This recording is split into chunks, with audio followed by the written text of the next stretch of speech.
let's not even talk about the Big Ten East. It's not worth it because there's just so much gold right now in the Big Ten West because of that loss by Wisconsin at the hands of Ohio State. The Buckeyes have gifted us a 4-way tie at the top of the Big Ten West with 1 month to go, boys. Let's go. This division is the glorious you-know-what show of all time, and I absolutely love it. Who the hell is going to win this incompetent division of terrible football? Who's going to do it? I'm almost like a cheerleader right now. I love it. It's kind of funny, like the teams in the Big Ten West play like they don't want to win the Big Ten West. So, I mean, it'll be really interesting to see who's going to come out of the Big Ten West. If I had to put my money on it, I still say it's going to be Iowa because they have that voodoo, man. They got like the voodoo. The black necromancer that is Phil Parker, level 100, man. Just like, oh, we need to turn over. Like, legitimately, every time, man. What? Our offense has 12 yards in the fourth quarter, and the game, it's 3-2. We're down by 1 point. Safety, we win 4-3. The black magic. The black magic never fails.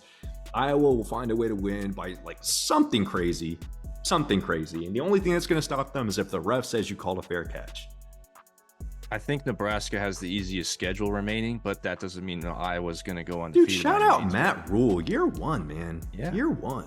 Listen, I was just about to say, Nebraska has a path to win the Big Ten West. They're right there. They're in the middle of that 4-way tie. Like the Nebraska Cornhuskers can win the Big Ten West. I am rooting for Nebraska to win the Big Ten West because the thing about Nebraska is no matter how bad they are and how bad they've been and the grinder that they have gone through in this past decade, they sell out every game. Their fans are incredibly loyal. They have probably, honestly, in an unbiased, I think Nebraska has the most passionate and loyal fan base in all college football, because you can't really say that about some of the big dogs. Are they still going to sell out and every single game if they have 5 years in a row where they're completely terrible? No, Nebraska does. Nebraska could go 0-12 and every game would sell out because Nebraska fans are passionate. And so it's so awesome to see Matt Rule have success there. It's awesome to see Nebraska have success. And for all those reasons, I am hoping that Nebraska wins the Big Ten West and, punches their ticket to Indy. They deserve it, man. Their fan base has been waiting for some kind of fresh breath. And we said here, we thought Matt Rule was a great hire. Look, Matt Rule is doing way more than I thought he would do in year 1. It's awesome, man. Credit to Nebraska. I think Nebraska may, here in just a year or 2, be, instead of a 3-team race in the Big Ten, it might be a 4-team race with Nebraska in there. Granted, they have a lot of catching up to do in terms of recruiting, but they could be that de facto 4th team. We'll see. They need it with Washington and Oregon jumping in the mix, so they're picking that a is good true. time. That is true. I forgot about that. That is true. I hate to say it, but after this year, none of these teams are going to sniff Big Ten title contention. Maybe Wisconsin with Fickle if you give them a few more years, but that's just the reality. But I mean, let's just celebrate the Big Ten West in its final year here. I just pulled out the schedules real quick. Nebraska does have a tougher remaining schedule. They still have to play Wisconsin in Madison, I believe. Wisconsin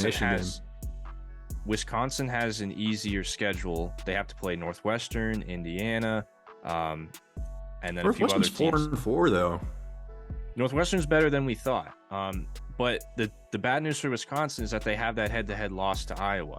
So Iowa, for all intents and purposes, is still in the quote-unquote driver's seat if they just win out. But we don't really think Iowa's going to win out because you can't have an offense that struggles to throw for 100 yards and not go undefeated, even though they we always say that, and Iowa finds a way to win. They lost to Minnesota. I mean, listen, all I'm saying is I think Minnesota has been playing a little bit better than expected, and I think you could say Minnesota could quietly win this division too. The problem for Minnesota is that their remaining schedule is tough. They're not going to win it because they still got to go Illinois, at Purdue, at Ohio State, and then Wisconsin. So Minnesota might be the best team, but they're not going to win it because they still got to play Ohio State. The best team. Minnesota's bad, man. They're bad, but they can't move the ball. They beat Iowa 2 weeks ago. Of course, I know. you could argue they probably shouldn't have beaten Iowa, but they did beat Iowa, and then they just But beat they Michigan lost State. lost to Northwestern. Northwestern just beat Maryland though. Like we thought Maryland, we said Maryland was Maryland's the lost best. like what, 2 or 3 in a row now? Like it's crazy. Maryland just lost to Northwestern, so I don't really think that Maryland's that falling looks that apart. bad anymore. Yeah, listen.